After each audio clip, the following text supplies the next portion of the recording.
Welcome to This Explainer. Today, we're diving into a really critical topic that's affecting thousands of families right now: securing emergency rental assistance in Wisconsin. The whole landscape of housing support has shifted dramatically lately, and knowing exactly how to navigate it today could literally be the difference between keeping your home and facing an eviction. So, struggling to pay rent in Wisconsin? You're definitely not alone, and there might actually be a lifeline available to help you today. Across the state, tough economic challenges and the end of pandemic-era funding have left a lot of households facing some serious housing instability. But listen, if you're staring down an eviction notice, a utility shutoff, or even impending homelessness, I want you to know there are still concrete, actionable steps you can take right now to find support. But first, a quick reality check. The system is changing fast. The massive statewide Wisconsin Emergency Rental Assistance Program, or RERA, is officially closed. The funds are totally exhausted. And on top of that, major regional agencies, like NewCap, which served 10 whole counties in northeast Wisconsin, well, they've abruptly shut their doors. Because of all these sudden closures, the safety net has completely shifted. It's absolutely crucial to know exactly where to look for open pathways today, because the old doors you might have heard about, they're simply no longer an option. So here's our roadmap for today. 1. An introduction and overview. 2. Checking your eligibility. 3. The application process. 4. Local resources and contacts. 5. Common challenges and solutions. And 6. Final tips and next steps. Let's get right into it. Part 1, checking your eligibility. We're looking at the DCF Emergency Assistance Program. Right now, the primary statewide safety net that's still actively helping families is the Department of Children and Families Emergency Assistance Program. Now, to qualify, you've got to meet some pretty exact criteria. On the non-financial side, you have to be a parent or a relative caring for a minor child, and you've got to be experiencing a qualifying emergency. We're talking things like a natural disaster, an energy crisis, or impending homelessness. On the financial side, your monthly gross income has to be at or below 115% of the federal poverty level, and your total household assets cannot exceed $2,500.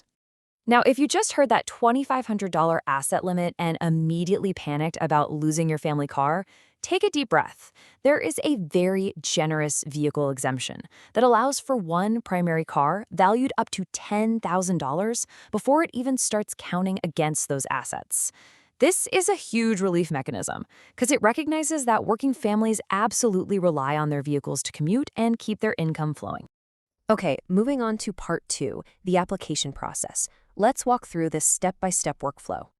I want you to treat this workflow like your own personal active checklist. Step 1, submit that application. You can easily do this online through the Access Wisconsin web portal, or if you prefer, you can fill out a physical paper application and hand it in to your county's W-2 administrating agency. Step 2 involves sitting down with your local W-2 caseworker, who's going to guide you through exactly what's needed next. And step 3, and hey, this is where a lot of applications get bogged down, is gathering and submitting all your verification documents. To avoid any messy delays that could outright void your application process, you really need to get your documents organized before you even apply. You're going to need proof of identity, social security numbers for the adults, though, quick side note, providing them for kids is actually optional, plus your last 30 days of pay stubs and your current bank statements. And most importantly, you absolutely must have concrete proof of your emergency, like an official eviction notice. Here is a massive pro tip for you. Maintaining organized records is hands down the #1 way successful applicants get their funds faster. Part 3, local resources and contacts. Let's explore some regional pathways to stabilization. Look, urban and rural areas face vastly different pressures, right? So it is absolutely vital to look into highly localized resources, especially if that statewide program doesn't quite fit your situation, like say if you don't have minor children. Places like Milwaukee, Dane, and Waukesha counties have historically maintained their own independent funding. That means they operate under entirely different, regionally targeted rulebooks compared to the rest of the state. Let's take Milwaukee County as a prime example. While community advocates did pause their general unrestricted rental assistance earlier this year because their funds were just depleted, you can actually still get help if you meet one of a few highly specific emergency exceptions. For instance, you might qualify if your unit got slapped with a vacate placard from the Department of Neighborhood Services, if you're actively fleeing domestic violence, if you live in specific Zilber Initiative neighborhoods, or if you rent from Barada properties and fell behind on rent due to a recent loss of income. Now, if you're a Dane County renter, the Eviction Diversion and Defense Partnership over at the Tenant Resource Center operates on these specific criteria. Basically, you've got to be at or below 50% of the area median income, and you must be facing an active eviction filing or imminent risk of one. But pay close attention to this one massive detail. They no longer accept tax returns as proof of income. No exceptions. You have to provide at least 28 consecutive days of current pay stubs or complete public benefit letters. What if you're in Waukesha County? Well, unrestricted emergency rental assistance through community advocates ended there too. Nowadays, Waukesha residents have to enter the coordinated entry system by contacting Hebron House to access long-term support through what's called the Tenant-Based Rental Assistance, or TBRA program. This is a huge deal because it can actually provide up to 24 months of help for folks sitting at or below 60% of the county median income. Part 4. Common Challenges and Solutions. How to go about finding help when doors close. There's nowhere for them to go in Shawano County. This quote from Mindy Loff at Safe Haven really captures the severe, stark reality of losing rural resources like NewCap. When they went bankrupt, communities across 10 whole counties were just left scrambling. Suddenly, they found themselves completely without year-round shelters or easy, direct pathways to get help. So how do we fix this incredibly fragmented system? Well, the solution is getting yourself onto the coordinated entry list. Instead of calling a dozen different housing programs and sitting on a dozen different wait lists, coordinated entry acts like a master wait list for the entire state.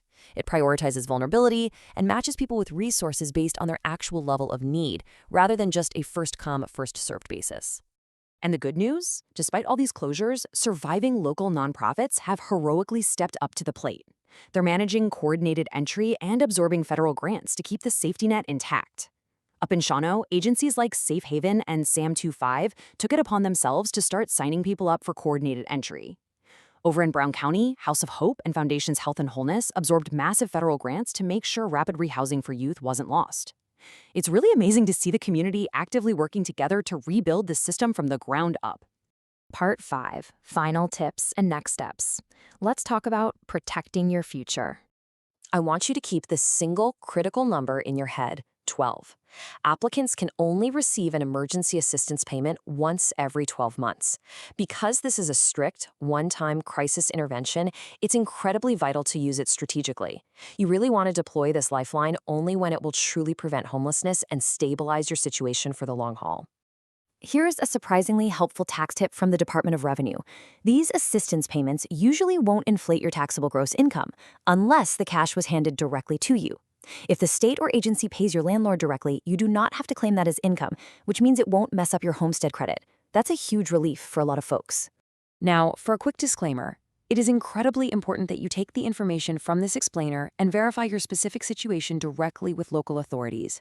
Programs, availability, and eligibility rules shift all the time. Always connect directly with your local W-2 agency or use the 211 helpline just to make sure you have the absolute latest requirements for your exact zip code. So, are you ready to take the first step toward housing stability today? Gather those documents, reach out to your local agency, and take control of your situation right now. The resources are out there, but you have to be the one to open the door. As the landscape of housing assistance continues to shift beneath our feet, ask yourself, are you prepared to navigate whatever changes come next? Thanks for joining this explainer. Stay informed, and we'll catch you next time.